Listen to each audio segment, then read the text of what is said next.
warahmatullahi wabarakatuh. Selamat pagi, salam sejahtera bagi kita semua. Yang terhormat kepada Ibu Riri Renggani selaku dosen pengampu mata kuliah Bahasa Indonesia, serta tak lupa teman-temanku yang berbahagia. Di sini saya akan mempresentasikan hasil proposal penelitian saya yang berjudul Analisis Kinerja Pegawai Kantor Desa dalam memberikan pelayanan administrasi kepada masyarakat. Studi kasus di Kantor Desa Cepokorejo, Kecamatan Palang, Kabupaten Tuban. Perkenalkan, nama saya Anis Nadia dari kelas 2023A NIM 015, Program Studi Ilmu Administrasi Negara. Isi dari proposal penelitian ini antara lain: 1. Latar belakang, 2. Rumusan masalah, 3. Tujuan penelitian, 4. Manfaat penelitian, 5. Batasan penelitian, 6. Penelitian terdahulu yang relevan, 7. Landasan teori, 8. Jenis penelitian, 9. Pendekatan penelitian, 10. Sumber data dan data penelitian, 11. Teknik pengumpulan data, 12. Teknik analisis data. Latar belakang. Pada hakikatnya manusia memerlukan pelayanan, bahkan dapat dikatakan bahwa pelayanan tidak dapat dipisahkan dari kehidupan manusia. Sebagaimana pengalaman menunjukkan bahwa layanan publik yang ada masih rumit, memakan waktu, mahal, dan membosankan, masyarakat akan selalu mengharapkan pemerintah untuk memberikan layanan publik yang berkualitas tinggi, bahkan ketika tuntunan mereka tidak memenuhi harapan mereka. Menurut Undang-Undang Nomor 25 Tahun 2009 tentang pelayanan publik adalah pelayanan yang bertujuan untuk memenuhi kebutuhan pelayanan setiap warga dan penduduk sehubungan dengan barang, jasa, dan pelayanan administrasi yang diselenggarakan oleh pelayanan publik. Kecenderungan ini muncul karena masyarakat masih diposisikan sebagai pihak yang melayani dibandingkan sebagai pihak yang dilayani. Hal ini berdampak negatif terhadap perkembangan kualitas layanan, karena upaya peningkatan layanan seringkali terabaikan kurangnya inovasi layanan dan kurangnya termotivasinya pemerintah daerah untuk meningkatkan kualitas layanan. Pemerintahan desa merupakan subsistem dari sistem administrasi pemerintah, sehingga desa mempunyai kekuasaan untuk mengatur masyarakatnya. Menurut Undang-Undang Desa Nomor 6 Tahun 2014, pemerintahan desa menyelenggarakan urusan politik melalui Pemerintahan Desa Negara Kesatuan Republik Indonesia. Rumusan masalah. Yang pertama, bagaimana analisis kinerja pegawai kantor desa dalam memberikan pelayanan administrasi kepada masyarakat di Desa Cepokorejo, Kecamatan Palang, Kabupaten Tuban. Yang kedua, apa faktor-faktor yang menghambat kinerja pegawai kantor desa dalam memberikan pelayanan kepada masyarakat di Desa Cepokorejo, Kecamatan Palang, Kabupaten Tuban. Yang ketiga, bagaimana penggunaan teknologi dan sistem informasi dalam meningkatkan efisiensi pelayanan administrasi di kantor Desa Cepokorejo, Kecamatan Palang, Kabupaten Tuban. Yang keempat, apa saja permasalahan utama yang dihadapi oleh pegawai kantor Desa Cepokorejo dalam memberikan layanan administrasi kepada masyarakat, serta upaya atau strategi yang telah dilakukan untuk mengatasi tantangan tersebut. Yang kelima, bagaimana evaluasi kualitas dan kecepatan pelayanan administrasi yang diberikan oleh pegawai kantor Desa Cepokorejo kepada masyarakat setempat, dan adakah langkah-langkah konkret yang telah diambil berdasarkan hasil evaluasi tersebut. Tujuan penelitian ini adalah yang pertama, untuk mengetahui analisis kinerja pegawai kantor desa dalam memberikan pelayanan administrasi kepada masyarakat di Desa Cepokorejo, Kecamatan Palang, Kabupaten Tuban. Yang kedua, untuk mengetahui faktor yang menghambat kinerja pegawai kantor desa dalam memberikan pelayanan kepada masyarakat di Desa Cepokorejo, Kecamatan Palang, Kabupaten Tuban. Yang ketiga, untuk mengetahui penggunaan teknologi dan sistem informasi dalam meningkatkan efisiensi pelayanan administrasi di kantor Desa Cepokorejo, Kecamatan Palang, Kabupaten Tuban. Yang keempat, untuk mengetahui mengetahui permasalahan utama yang dihadapi oleh pegawai kantor Desa Cepakorejo dalam memberikan layanan administrasi kepada masyarakat, serta upaya atau strategi yang telah dilakukan untuk mengatasi tantangan tersebut. Yang kelima, untuk mengetahui evaluasi, kualitas dan kecepatan pelayanan administrasi yang diberikan oleh pegawai kantor Desa Cepakorejo kepada masyarakat setempat, dan adakah langkah-langkah konkret yang telah diambil berdasarkan hasil evaluasi tersebut. Manfaat penelitian ini ada 4. Yang pertama, bagi penulis dapat memperluas ilmu apabila mengaplikasikan ilmu yang diperoleh di perguruan tinggi. Yang kedua, kantor Desa Cepakorejo sebagai narasumber tambahan bagi instansi pemerintah Provinsi Tuban, khususnya pemerintah daerah dalam pelayanan pengolahan kependudukan.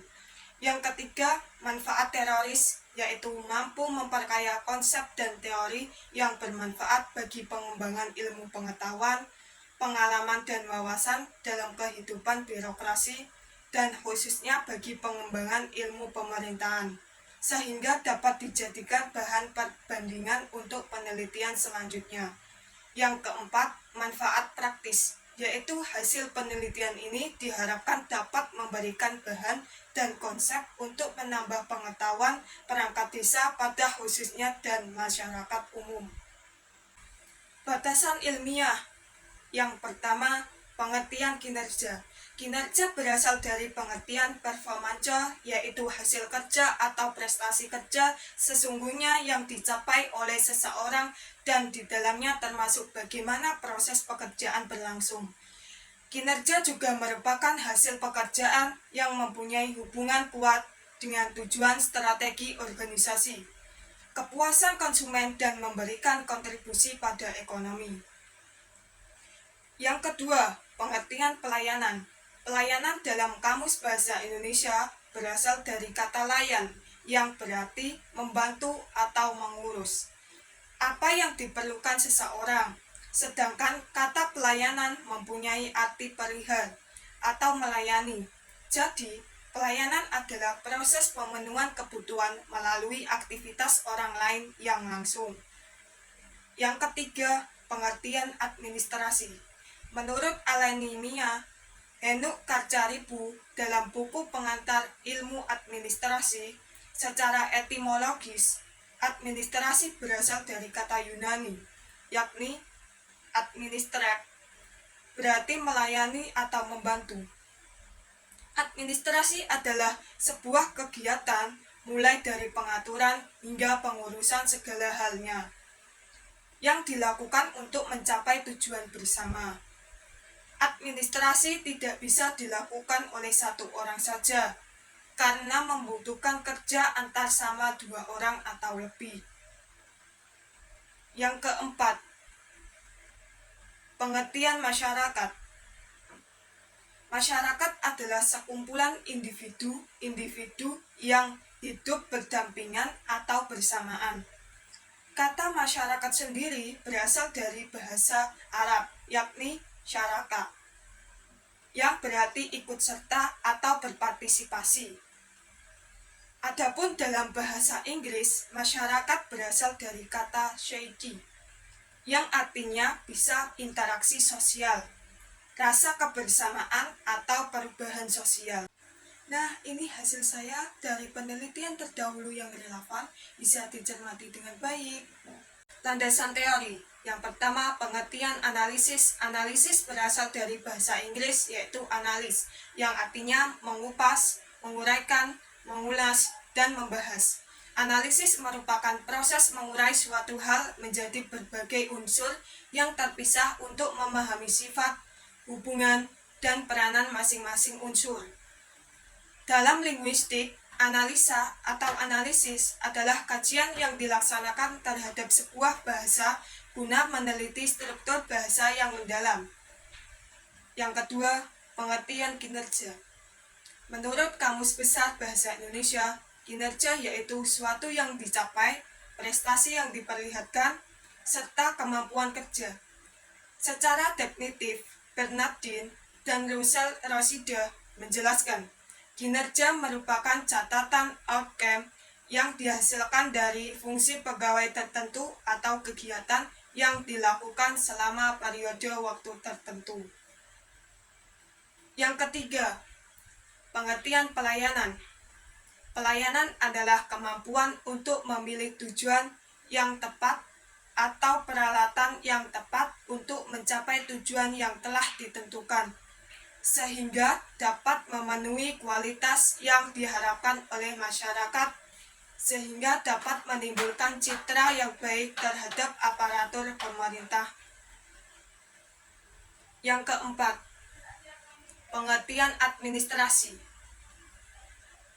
Administrasi merupakan salah satu bentuk usaha dan aktivitas yang berhubungan dengan pengaturan kebijakan agar dapat mencapai target maupun tujuan organisasi. Yang kelima, pengertian kemasyarakatan administrasi. Pelayanan dalam Kamus Bahasa Indonesia berasal dari kata layan yang berarti membantu atau mengurus apa yang diperlukan seseorang, sedangkan kata pelayanan mempunyai arti perihal atau melayani. Jadi, pelayanan adalah proses pemenuhan kebutuhan melalui aktivitas orang lain yang langsung. Jenis penelitian. Penelitian ini menggunakan pendekatan kualitatif dengan jenis penelitian deskriptif. Penelitian kualitatif menurut Lexi Jemeleong adalah penelitian yang dimaksud untuk memahami fenomena tentang apa yang dialami oleh subjek peneliti. Misalnya, perilaku, persepsi, motivasi, tindakan, dan lain-lain. Peneliti mendeskripsikan bagaimana kinerja pegawai kantor desa dalam memberikan pelayanan publik kepada masyarakat di Desa Cepokorejo, Kecamatan Palang, Kabupaten Tuban, dengan maksud memahami keadaan yang ada. Pendekatan penelitian. Penelitian kualitatif bertujuan memperoleh gambaran seutuhnya mengenai suatu hal menurut pandangan manusia yang diteliti. Penelitian kualitatif berhubungan dengan ide, persepsi, pendapat atau keyakinan orang diteliti, dan semua tidak dapat diukur dengan angka. Jenis metode yang digunakan adalah deskriptif, dengan menggunakan pendekatan kualitatif, yang bertujuan untuk memberikan gambaran atau penjelasan secara sistematis, faktual dan akurat mengenai kinerja pegawai kantor desa dalam pelayanan masyarakat di Desa Cepokorejo, Kecamatan Palang, Kabupaten Tuban. Sumber data dan data penelitian. 1. Sumber data primer adalah seluruh data yang diperoleh langsung dari informan dalam penelitian. Sumber data primer diperoleh dari kantor pemerintahan Desa Cepokorejo, Kecamatan Palang, Kabupaten Tuban, berupa dokumen terkait kinerja pegawai kantor desa dalam memberikan pelayanan administrasi kepada masyarakat. Selain itu, ada data primer dan juga diperoleh dari hasil wawancara atau interview dengan aparatur pemerintahan desa yang kemudian dianalisis berdasarkan pada problematika yang ada. Kedua, sumber data sekunder adalah sumber data yang tidak langsung menjadi keterangan yang bersifat mendukung sumber data primer. Sumber data sekunder berasal dari beberapa literatur berupa buku-buku, terutama buku teks, jurnal ilmiah, dan lain-lain, dokumen-dokumen, arsip-arsip, dan peraturan perundang-undangan yang berlaku, serta hasil-hasil penelitian terdahulu yang berkaitan dan masih relevan dengan masalah yang diteliti. Teknik pengumpulan data. 1. Studi kepustakaan. Studi kepustakaan merupakan pengumpulan data atau informasi yang menyangkut masalah yang akan diteliti dengan mempelajari dan menelaah buku-buku jurnal, karya ilmiah, dan bentuk-bentuk tulisan lainnya yang ada relevansi dengan masalah yang akan diteliti. 2. Studi lapangan. Studi lapangan merupakan pengumpulan data atau informasi lapangan dari lokasi penelitian dengan melakukan wawancara, observasi, dan dokumentasi. Wawancara. Wawancara adalah percakapan atau tanya jawab langsung kepada masyarakat yang diarahkan dengan tujuan tertentu. Teknik yang digunakan adalah metode interview, di mana peneliti mengajukan pertanyaan-pertanyaan yang telah dipersiapkan, kemudian langsung dijawab oleh masyarakat tersebut. Atau teknik wawancara adalah melakukan wawancara langsung terhadap responden dan informan, yang dilakukan dengan tanya jawab langsung ke pegawai dan masyarakat. Dokumentasi adalah cara mendapatkan dengan data, mempelajari, dan mencatat buku-buku, arsip-arsip, atau dokumen daftar tabel statistik, dan hal-hal lainnya yang berhubungan dengan penelitian. Observasi adalah peneliti melakukan kegiatan pengamatan secara langsung di lapangan yang menjadi objek peneliti. Observasi yang dilakukan oleh peneliti dibantu dengan pencatatan fenomena yang ditemukan di lapangan. Teknik observasi adalah pengamatan yang dilakukan secara langsung terhadap objek penelitian yang terkait dengan masalah penelitian. Teknik analisis data. Analisis data diartikan sebagai upaya mengelola data menjadi informasi, sehingga karakteristik atau sifat-sifat data tersebut dapat dengan mudah dipahami dan bermanfaat untuk menjawab masalah-masalah yang berkaitan dengan kegiatan penelitian. Metode deskriptif kualitatif menurut analisis data yang dilakukan terus-menerus selama melakukan penelitian. Di sini ada beberapa daftar rujukan yang saya gunakan sebagai bahan referensi untuk menyusun proposal penelitian saya. Sekian presentasi hasil proposal penelitian dari saya. Mohon maaf jika ada salah kata atau perilaku yang saya kurang berkenan. Terima kasih. Wassalamualaikum warahmatullahi wabarakatuh.